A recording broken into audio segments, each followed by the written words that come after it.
दोस्तों नमस्कार। कांग्रेस ने एक बार फिर वही गलती की है। एक बार फिर कांग्रेस ने पीएम मोदी को निशाना बनाया है। भले ही इस बार कांग्रेस के किसी नेता ने ऐसा नहीं कहा हो, लेकिन मंच कांग्रेस का था, जगह बिहार की भूमि थी। दरभंगा में कांग्रेस के मंच से एक व्यक्ति ने पीएम मोदी की मां को लेकर अपशब्द कहे।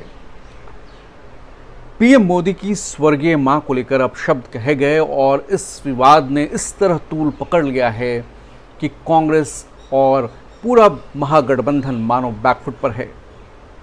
कांग्रेस कहां तो बिहार में वोटर अधिकार यात्रा निकाल रही है। जबरदस्त जन समर्थन लोगों का कांग्रेस की इस यात्रा में मिल रहा है।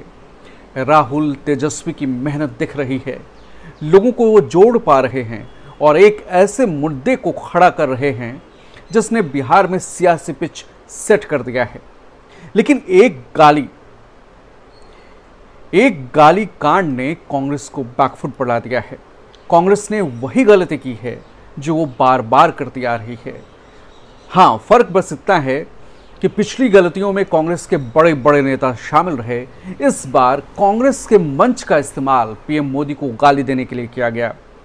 ये और बात है कि एफआईआर दर्ज होने के बाद पुलिस ने आनन फानन में, दरभंगा में बिहार पुलिस ने आनन फानन में कार्रवाई करते हुए गालीबाज को गिरफ्तार कर लिया, रफीक रिजवी उर्फ राजा।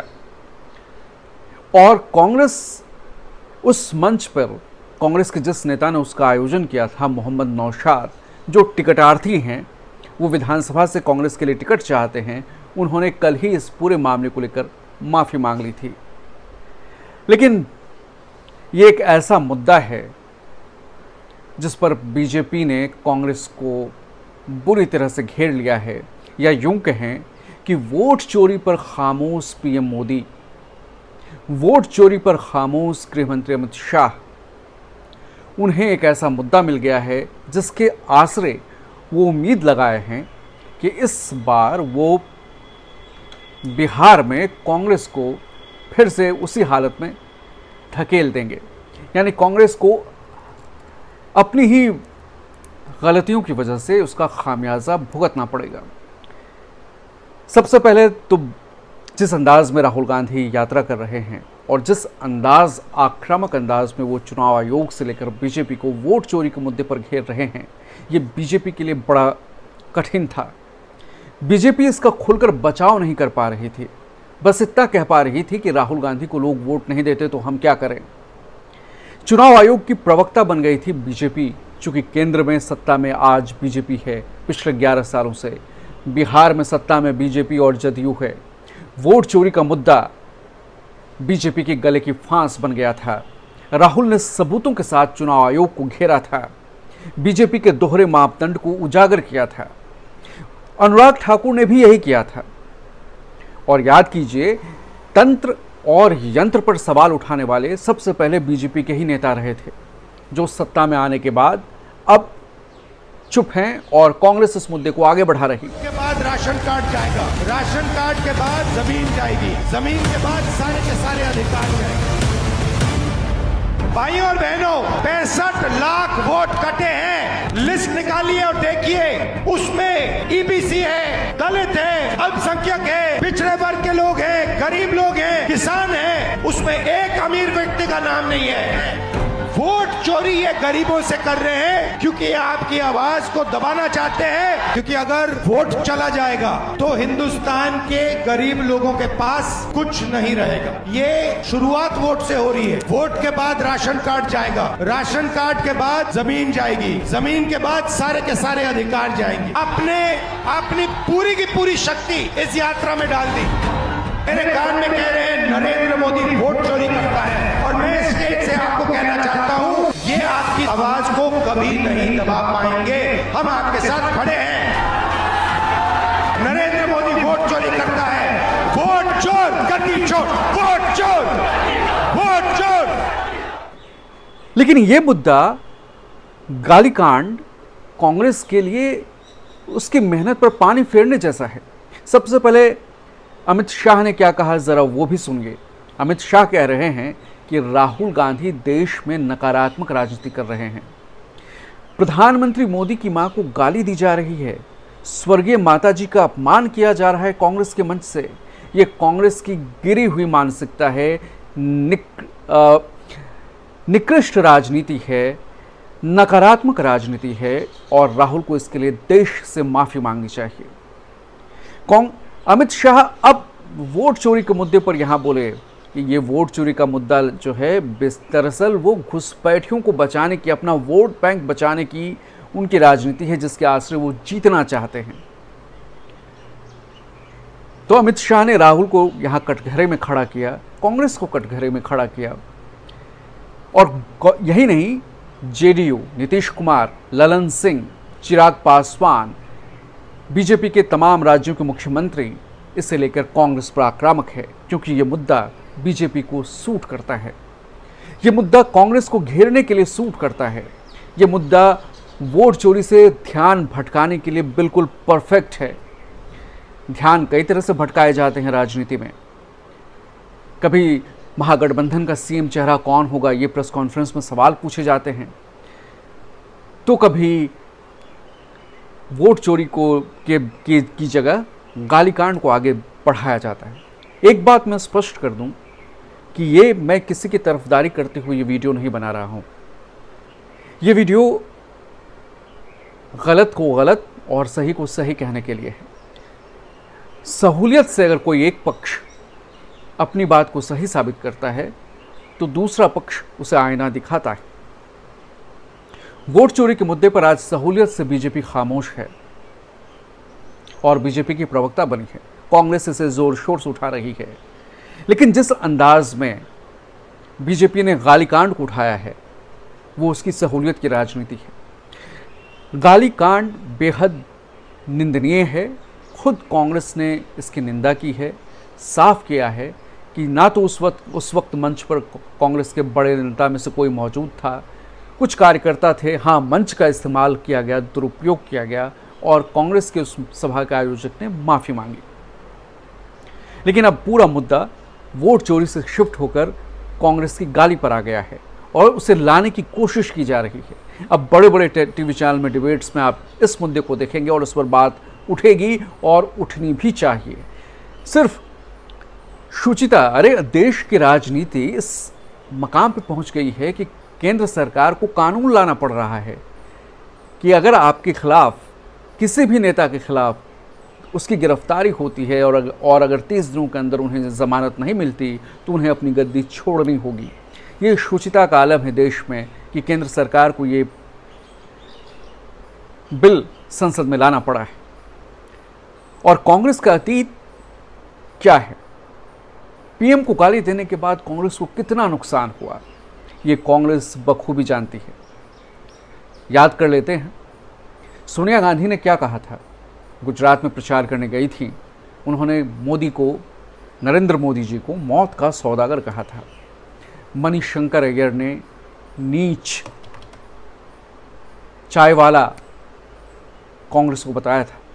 मल्लिकार्जुन खड़गे साहब ने तो पीएम मोदी को रावण बता दिया था।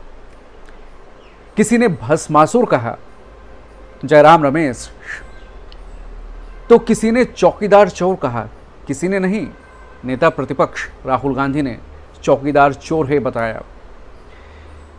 आज पीएम मोदी के बहुत चहेते रहे शशि थरूर ने उन्हें शिवलिंग से लिपटा बिच्छू बताया था। गालियों की फहरिस्त है, एक से बढ़कर एक गाली, और गालियां ऐसी कि जिसे सुनकर आप चौंक जाएंगे कि कैसे कांग्रेस सेल्फ गोल कर सकती है। औरंगजेब से तुलना भी की गई, चाय वाला भी कहा गया और ना जाने क्या क्या कहा गया।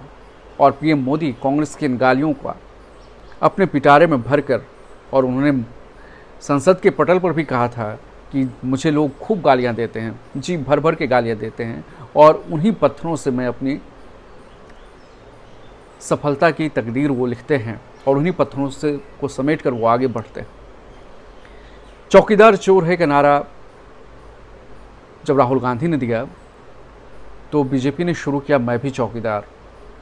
मणिशंकर अय्यर ने चाय वाला कहकर तंज किया तो बीजेपी ने शुरू की चाय पर चर्चा।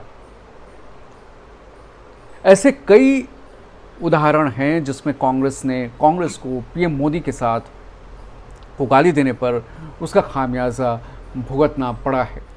और जो खास गाली वहाँ रही पीएम मोदी के लिए की गई, बताई गई, उसमें एक ये भी था कि मोदी जी को कहा गया कि टुकड़े टुकड़े कर देंगे। ये कांग्रेस नेता इमरान मसूद ने कहा था। गंगू तैली बताया गया, रेणुका चौधरी ने वायरस कहा, किसी ने अनपढ़ गवार कहा, किसी ने नमक हराम कहा। तो ये सारी गालियाँ, किसी ने गंदी नाली का कीड़ा कहा। तो पीएम मोदी को गालियाँ दे देकर कांग्रेस को सिर्फ नुकसान हुआ है और इस नुकसान से सीख कांग्रेस को लेनी चाहिए और कांग्रेस ने ली भी थी। कांग्रेस के शीर्ष नेतृत्व ने पिछली बार के लोकसभा चुनाव के दौरान ये सख्त ताकीद की थी कि पीएम मोदी के खिलाफ कोई भी व्यक्तिगत बयानबाजी ना करें। लेकिन बिहार में कांग्रेस के नेताओं ने चूक नहीं की, लेकिन कांग्रेस के मंच का दुरुपयोग किया गया और जाहिर है ये बात निकल चुकी है और ये दूर तक जाएगी। वोट चोरी का मुद्दा जिसे लेकर राहुल आक्रामक हैं, अमित शाह से, प्रधानमंत्री मोदी से, चुनाव आयोग से सवाल पूछ रहे हैं। पीएम मोदी तो अब तक खामोश हैं। अमित शाह ने वोट चोरी को घुसपैठियों से जोड़ दिया है और राहुल पर नकारात्मक राजनीति फैलाने का आरोप लगाए हैं। यह भी याद रखना होगा कि सिर्फ विपक्ष के नेताओं ने गलत बयानी नहीं की है।